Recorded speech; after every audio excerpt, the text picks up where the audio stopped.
Hi everybody, this is Mr. RB and I'm going to show you how to make a bubble letter M and turn that into a three-dimensional M using one-point perspective.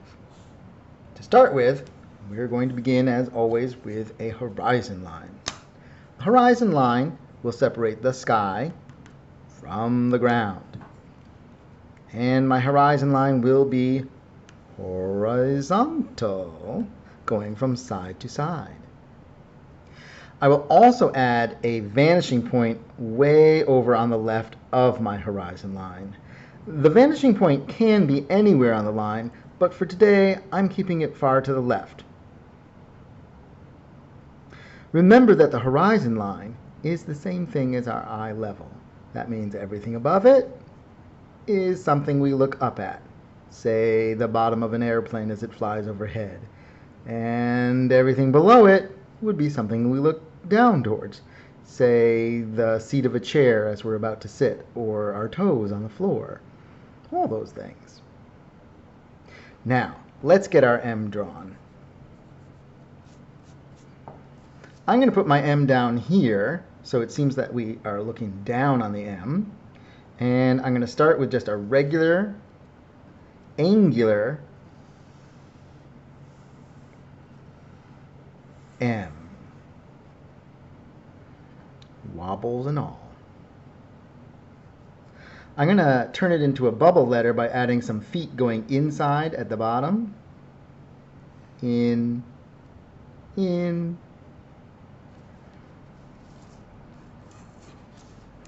I'm just going to go up, in and down, up and out, using those diagonals, and then back that little foot I drew. There we go. I can fix that little wobble if I want. If I like it, I could keep it. But I'm keeping to simple angular shapes today to make the one-point perspective a little easier to perceive and grasp just while you're getting comfortable with it. All right, now we have our bubble letter M, but it doesn't look three-dimensional. It's a flat shape. I want to create the illusion that it's actually a three-dimensional form. To do that, I'm going to use my vanishing point and create some lines going over to the corners of my M. I'm going to start with the top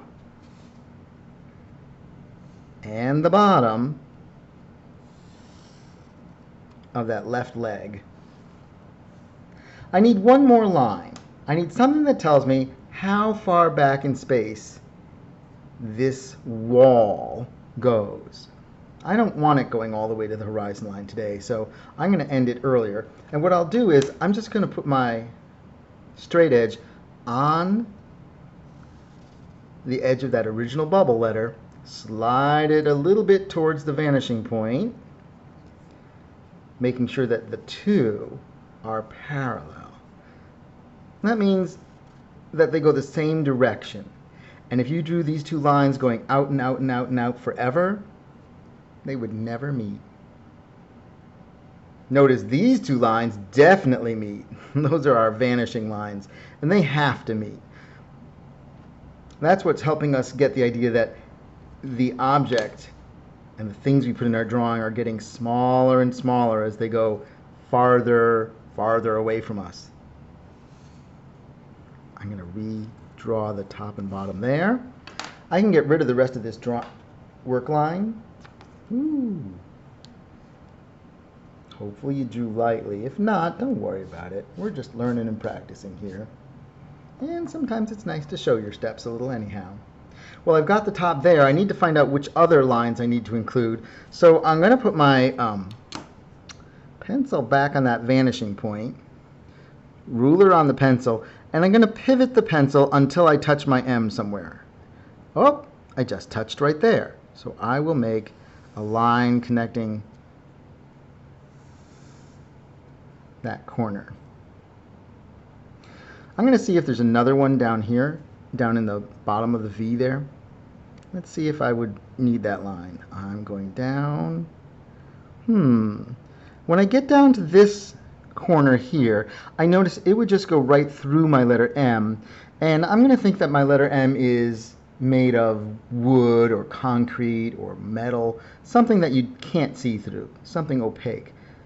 What that means for us is if the line would go through the M, we don't see it, so we don't draw it. Now, remember how we got that back edge of the first leg? Placed it on the bubble letter, slid it towards the vanishing point. I'm going to do the same thing with this leg. I'm going to place my straight edge on my bubble letter line, and then I'm going to slide towards the vanishing point about the same amount as the other leg. I want to keep them consistent.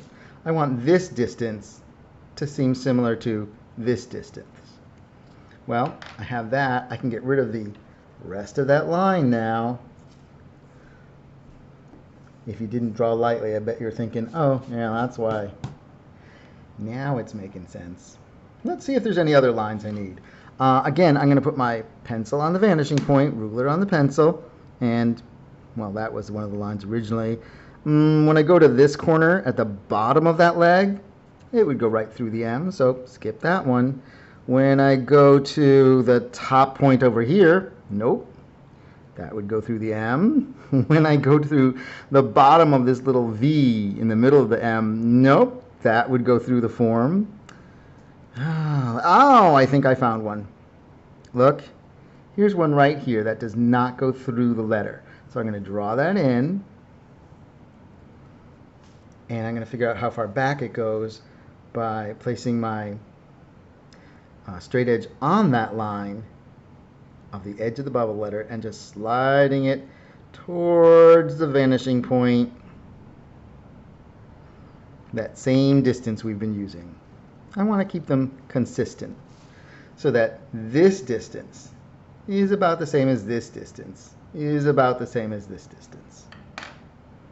I need to get rid of a little bit of line down here.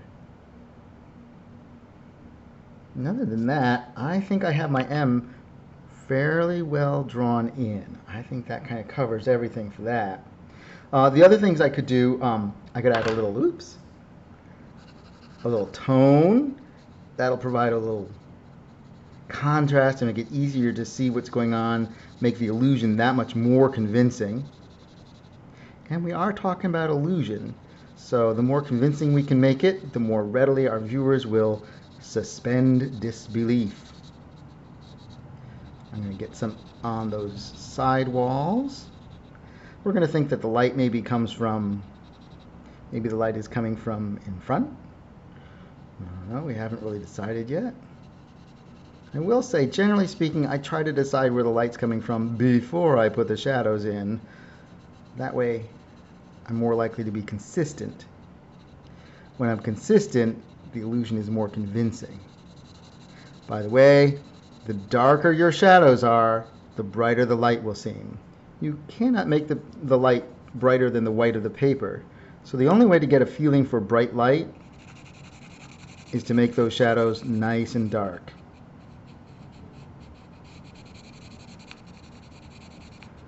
I'm going to rub that in just a little bit. Got some over here. I'm going to actually darken this a little. I'm going to decide that the light is coming, oh, let's say it's coming from over here. There's the sun low in the sky.